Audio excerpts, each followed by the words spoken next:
Hi, this is Level 2, Week 5 and 6 lesson plans. First, we have our vault stations. Our first station will be a double station. The students will each have their own slider. They'll put their feet on the slider, hands on the floor, and walk in a push-up. Then they'll turn around, put their hands on the slider, and run pushing it back. Our second station will have two activities. The first activity, one student will be working on skier jumps, jumping side to side over the front tray mat. The second station, the students will be working on their run, proper hurdle straight jump onto 24 inches. This station will be evaluated. Our next station is a double station, and the students will be working on their heel drive to handstands. So hands on the block, feet together on the board, bouncing 2 feet, trying to get all the way into a handstand. Our last station will be a double station, and the students will try running on one leg down the yellow line, pumping their arms. Then they'll turn around and try and run back on their other leg. Floor stations.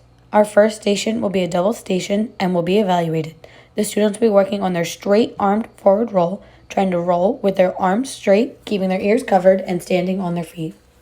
Our next station will also be a double station, and the students will be working on their candlestick. Feet together, arms by their ears, they'll sit, roll back, toes to the sky, and then stand, feet together, arms up. Our next station will be a double station, and the students will be working on their broken leg kick or handstand.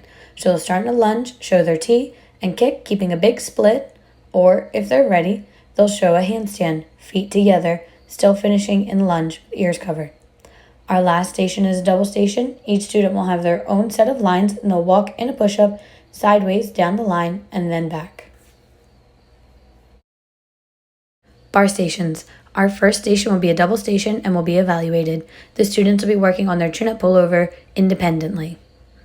Our next station will be a double station, and the students will start in a push-up with their hands on the balancers and will tap their hand to the opposite shoulder 5 to 10 times. Our next station will be a double station, and the students will be working on their glide swings. Feet together, arms up. They'll jump, straight arms, straight legs, swing out and back. And our last station will be a double station. The students will start in a push-up and jump to a squat on feet together on the bar. Beam stations. Our first station will have two activities. The first one, students will be on the low beam, working on their backwards walks in releve, trying to keep their heels high off the beam and their arms by their ears as they walk without looking. The next activity, the students will be working on their V-sit mount, hands behind. They'll show a V-sit, bend 1 foot and stand with a weight transfer 1 foot to the other. Then they'll walk and releve to the end of the beam, where they can work on various dismounts independently, starting with a straight jump. Our next station will be a double station, and the students will be working on their T-touch, starting in a lunge, ears covered, lifting their leg to show the letter T, touching the beam with 2 hands, keeping their legs straight. If they're ready, they may try a broken leg kick. Our next station will be a double station. Each student will have their own beam, the middle or the front, to work on their V-sit or their knee scale. So V-sit, hands in back, feet on the beam, and lift, showing that V with straight legs. Then hands in front, toes behind, up on their knees, and showing their knee scale with their legs straight out and back. Our last station will also be a double station, and the students will have their own balancer to stand on, holding their arabesque, standing on one leg, both legs straight. Then they can switch and try standing on the other leg.